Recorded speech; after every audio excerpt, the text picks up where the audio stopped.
So the next set of experiments was performed by Boysen and Jensen. So he is the first person, Darwin was the first person to work on plant growth stimulating hormones, and the second one was Boysen and Jensen.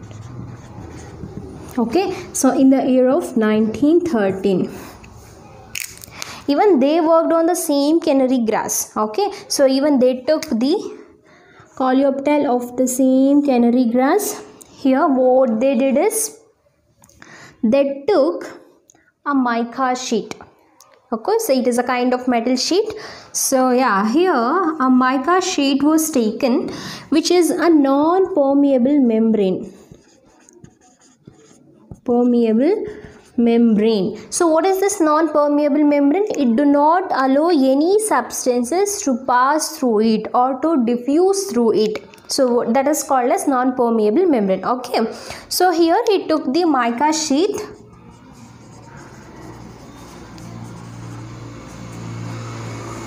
So here what he did is, at first he placed, so this is the unilateral light. Okay, so he placed this mica sheet at the left hand side of the coleoptile. What is this left hand side? It is a darker side of the coleoptile which is not getting exposed to the light.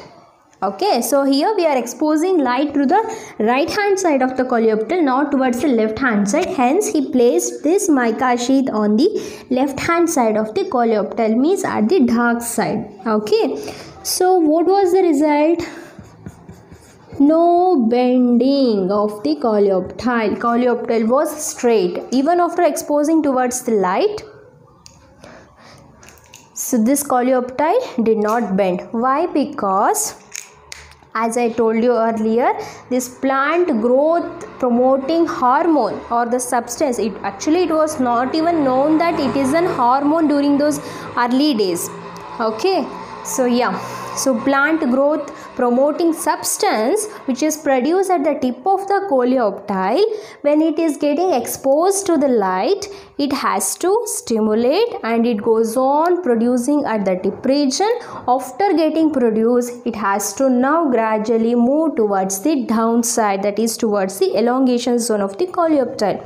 So this is the phenomenon, right? So here what he did, of course the coleoptile is there, even tip is there, growth promoting substance is also getting produced. Why? Because it is getting exposed to the light, but the result is coleoptile is not bending towards the light. So this is why, because here there is a mica sheet at the dark side of the coleoptile. Okay, so in the previous experiments you might have seen that there will be a movement of this growth promoting substance at the left hand side, not from the right hand side, right? It will be from the left hand side, through which it has to move downwards towards the elongation zone. So now the same thing should happen in all the cases. Okay, so here it has growth promoting substance has produced, but now it is not moving towards down. Why? Because it is getting distracted from this mica sheet. Since the mica sheet is non-permeable membrane, it is not allowing that growth promoting substance to pass through it towards the elongation zone. Hence the reason it is not getting bent towards the light. Okay, he also did in another experiment. He placed the same mica sheet towards the right hand side. Okay, so the same mica sheet was placed on the right hand side of the coleoptile. When it was exposed to the unilateral light, he was able to see the bending of coleoptile towards the light. Why?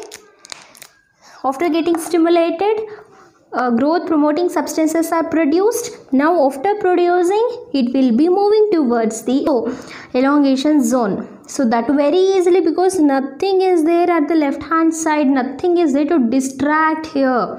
So very easily it will move towards the elongation zone.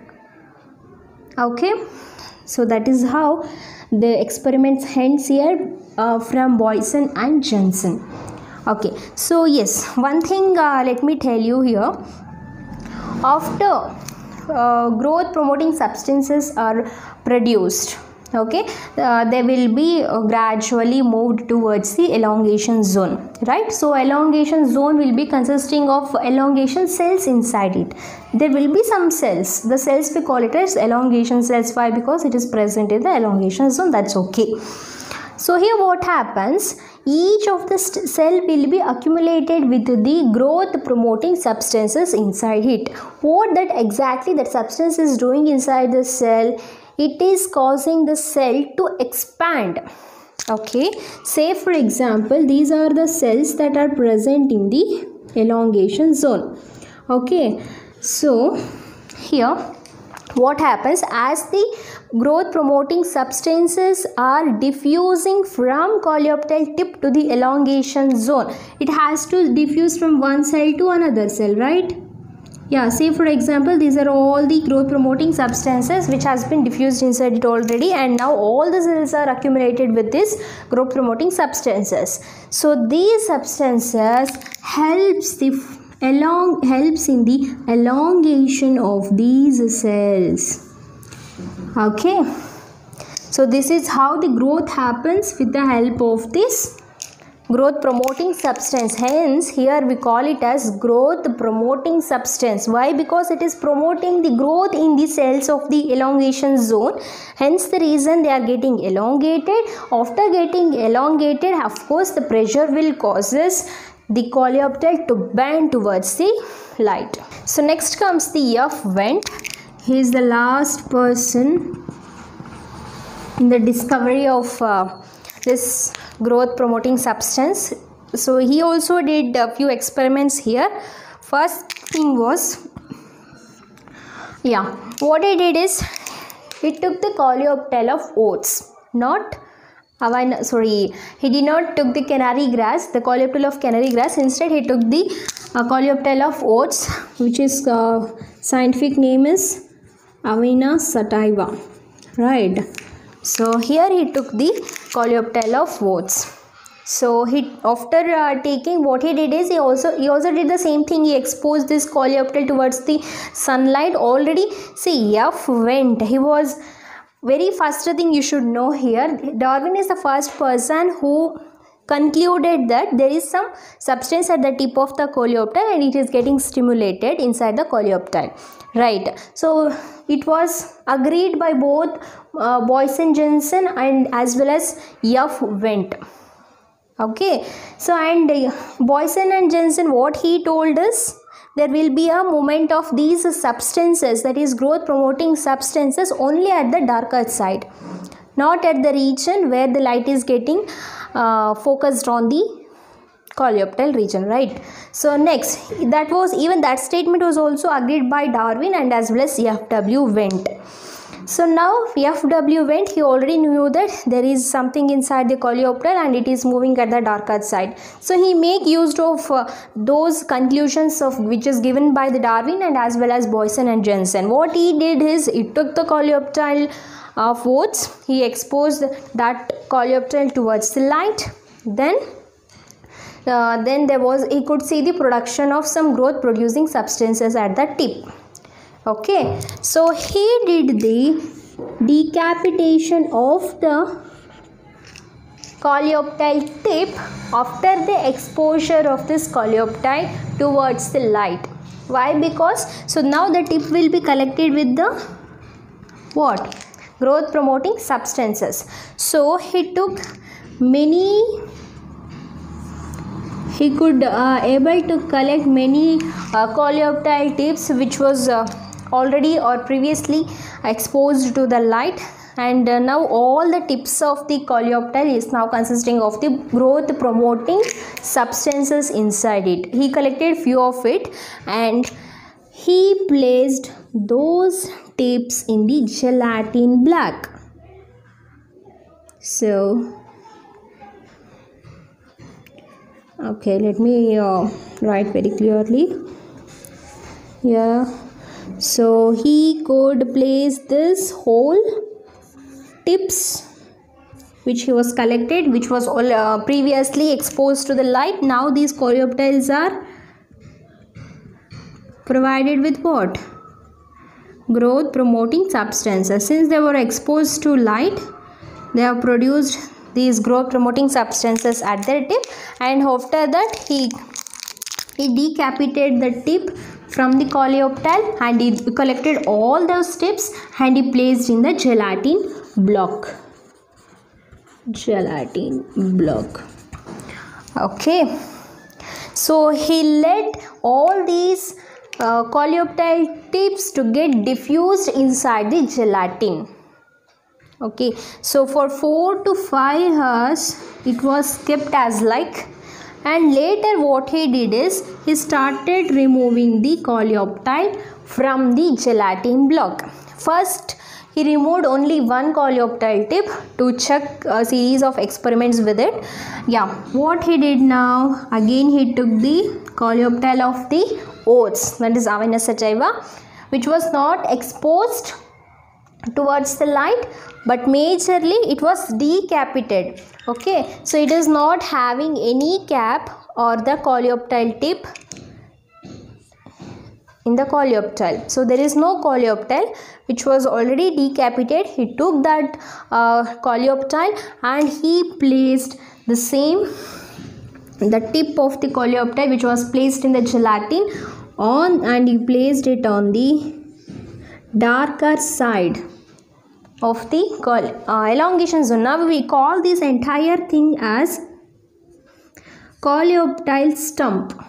Why? Because see, just don't consider this. Yeah. Why? Because it is a decapitated coleoptile. The coleoptile tip is not present in this coleoptile. Hence it is called as coleoptile stump. The absence of the coleoptile tip, we call it as coleoptile stump. Okay. So now what he did? He took coleoptile along with some of the gelatin material was also there with it. Okay, so and he placed that gelatin block. He didn't place this coleoptile tip on the right hand side. Why? Because so this coleoptile, it was previously exposed to the light. After getting exposed, it has produced some of the growth promoting substances already. Yes, and all those tips were placed on the gelatin block, and now he is placing the gelatin block, or the coleoptile tips with the gelatin at the darker side of the coleoptile. So now what he was able to see, bending of this coleoptile. Why? Because the gelatin here, it is permeable in nature. So the coleoptile tip which is present here, which is placed at the darker side of the coleoptile, consisting of the growth promoting substances in it, was able to diffuse through the gelatin, and it started moving gradually towards the elongation zone. So that made the elongation of the cells inside the elongation zone, as a result of which coleoptile was able to bend towards the light. Here he didn't expose any light to this coleoptile, but what he did is he placed it, which is already treated, where already the growth promoting substances are already produced. Only thing is it has to diffuse towards elongation zone to bend towards the light or towards the opposite side of the production. Is it or not? So that is what is happening here. So when it is placed on the darker side of the coleoptile, this entire growth producing substances was moving laterally towards down, and that made the bending of the coleoptile towards the opposite side. That means towards the exposure of light. Here FW concluded that growth promoting substance is a diffusible compound. So these are all the conclusions which was given by Darwin, Boysen-Jensen. F went through the series of experiments starting from the year 1880 to 1935. So it took so much of time to give the name auxin to it. Somewhere in the year of 1924, The name auxin was given to this growth promoting substance. I tell you later why this growth promoting substance is also called as hormone. Okay, so that will be in the next video. So as if now, so this much is okay. Hope you like this video. Please do subscribe to my channel and hit the bell icon. Also never miss an update from me. So stay tuned. See you in the next video. Until then, take care.